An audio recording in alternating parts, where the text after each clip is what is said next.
Good morning, students. This is our SST class. Welcome back our SST class. Our new topic is lesson 9, grasslands of the temperate zone. Grassland means हरा मैदान. Temperate zone का मतलब है शीतोष्ण क्षेत्र. We are learn about temperate grassland of North America, यानी उत्तरी America के अंदर जो शीतोष्ण क्षेत्र है, हरा घास का मैदान, उसके बारे में हम पढ़ेंगे. लेकिन फर्स्ट में क्या दे रखा है, फर्स्ट स्टेप दे रखा है observe the given image carefully which image is of a plain. यानी कि जो हमारे 3 पिक्चर शो की गई है उनमें से हमारे को बताना है कि प्लेन की पिक्चर कौन सी है. जो this is a plane. Next क्या कह रखा है कि a plane is a vast stretch of flat and level land. यानी कि ये मैदान जो है वो व्यापक हिस्सों में समतल स्तर पर एक भूमि है. There are several types of plains. ये कई प्रकार के मैदान होते हैं. One such type is grasslands. पहले प्रकार का होता है ग्रासलैंड्स, मतलब हरा घास का मैदान. As the name suggest grasslands are vast stretches of land with grasses and scattered trees. यानी कि उनका नाम है सजेस्ट किया गया है हरा घास का मैदान जो व्यापक हिस्सों में भूमि के अंदर फैला हुआ है. ग्रासेस जहाँ पे बहुत सारी घास हैं, एंड स्ट्रेचेज ट्रीज का मतलब है बहुत से बिखरे हुए पेड़ हैं. आगे grasslands are found in both temperate and tropic region. यानी जो ये घास का मैदान है वो हमारे 2 जगह पे मिलता है. एक तो टेम्परेट यानी कि शीतोष्ण, एंड दूसरा है ट्रॉपिकल रीजन यानी कि उष्ण कटिबंधीय क्षेत्र. 2 तरह के, यानी कि एक तो शीतोष्ण और दूसरा है उष्ण कटिबंधीय क्षेत्र. आगे क्या कहा गया कि grasslands found in the temperate region are known by several names. यानी कि जो घास का मैदान है शीतोष्ण कटिबंध जो क्षेत्र में, उसके बहुत से नाम हैं. There are as follows. उसके नाम इस प्रकार से जो आगे आपको शो किए गए हैं.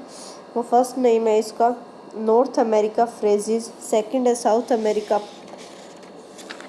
का पंपास. थर्ड है यूरोप एंड एशिया स्टेप्स, यानी कि अफ्रीका वेल्ड्स. वेल्ड्स का मतलब घास का मैदान है. ऑस्ट्रेलिया डाउन, ऑस्ट्रेलिया का चढ़ाव. इन दिस चैप्टर, इस चैप्टर के अंदर we will study about the temperate grassland of North America the prairies. यानी हम किसके बारे में पढ़ेंगे, उष्ण नहीं शीतोष्ण जो हरा घास का मैदान है उत्तरी अमेरिका का, उसके बारे में आज हम पढ़ेंगे. पहले क्या है फ्रेजेस. फ्रेरीज का क्या है, ये रहा prairies. Prairies are a vast stretch of level और जेंटली रोलिंग टेम्परेट. यानी कि जो फ्रेजीज है, फ्रेरीज क्या है, एक व्यापक मतलब विशाल हिस्सों के अंदर, और क्या है कि धीरे से समशीतोष्ण रोलिंग हरा घास का मैदान, जिसके मध्य में, उत्तरी अमेरिका के मध्य में पाया जाता है. ये उत्तरी अमेरिका के मध्य में क्या है कि फ्रेरीज जो है बहुत बड़े हिस्से में, एक बड़े लेवल पे और धीरे से मतलब समशीतोष्ण रोलिंग हरे घास का मैदान उत्तरी अमेरिका के सेंटर में पाया जाता है.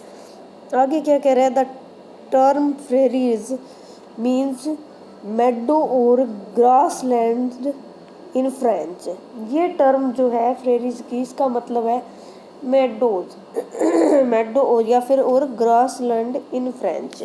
यानी कि फ्रेंच के अंदर इसको ग्रासलैंड्स कह रखा है, और मेडो मतलब घास का मैदान जहाँ पे हरा ही हरा ग्रीनरी शो हो जाती है. इसकी लोकेशन क्या बताई गई है, the prairies stretch from Canada in the north to Mexico in the south. यानी ये जो फ्रेरीज है वो कहाँ फैला हुआ है, कनाडा में नॉर्थ की तरफ और मैक्सिको में साउथ की तरफ. फिर कह रहा है the region is bound on the west by the Rocky Mountains and in the east by the Great Lakes and the Ohio River. ये कह रहा है ये क्षेत्र जो है कहाँ पे बाउंड किया गया, पश्चिम में रॉकी माउंटेन्स यानी पथरीले जो पहाड़ है वहाँ पे। एंड इन द ईस्ट पूर्व के अंदर क्या है, ग्रेट लेक्स जो महान झीलें हैं वहाँ पे। एंड द ओयो रिवर, और ओयो नाम की एक रिवर है वहाँ तक फैला हुआ है। आगे क्या दे रखा है, the rivers Mississippi and Missouri drain the prairies, यानी ये रिवर जो है ये नदियों के नाम दे रखे हैं, मिसिसिपी एंड मिसौरी ड्रेन, ये दो रिवर के नाम है। These are the two big river, ये दो बहुत बड़ी नदियां हैं ऑफ द रीजन, इस क्षेत्र की। इम्पोर्टेंट सिटीज, इसकी कुछ इम्पोर्टेंट सिटीज है जो कौन कौन सी है, शिकागो, डाल्स, टैक्सी, बोलरेडो, मिनीएपोलिस एंड ओकलैमो, ये इसकी सिटीज़ है, ये इसके शहर है जो इनके बारे में बताया गया। आगे इसकी क्लाइमेट, इसकी जलवायु कैसी है। The prairies experience extreme climate because the region is far away from the sea, ये समुद्र से काफ़ी दूर होने की वजह से यहाँ की जो जलवायु है वो काफ़ी अलग है, क्योंकि यहाँ पे गर्मी होती है, तो इसका मतलब क्या, द समर आर हॉट, यहाँ गर्म बहुत ज़्यादा गर्म होती है। And dry with little rainfall, यहाँ पे बहुत कम बारिश होने के कारण यहाँ पे क्या सूखा रहता है। The winters are extremely cold with spells of snowfall and several rain, यानी कि जो सर्दियाँ होती है वो काफ़ी ठंडी होती है, यहाँ पे बर्फ़ गिर रही होती है और बहुत ज़्यादा मात्रा में बारिश होती है। ठीक है, ये था हमारा लेसन नंबर 9 का स्टार्टिंग, जहाँ पे नॉर्थ अमेरिका फ्रेरीज के बारे में हमने थोड़ा सा डिस्कस किया है। बाकी आगे का नेक्स्ट वीडियो के अंदर करेंगे। इस लेसन को आपने जितना मैंने करवाया इसको ध्यान से पढ़ना है, अच्छे से रीड करना है। एंड कहीं कोई प्रॉब्लम हो तो आप मुझसे पूछ सकते हो। Thank you.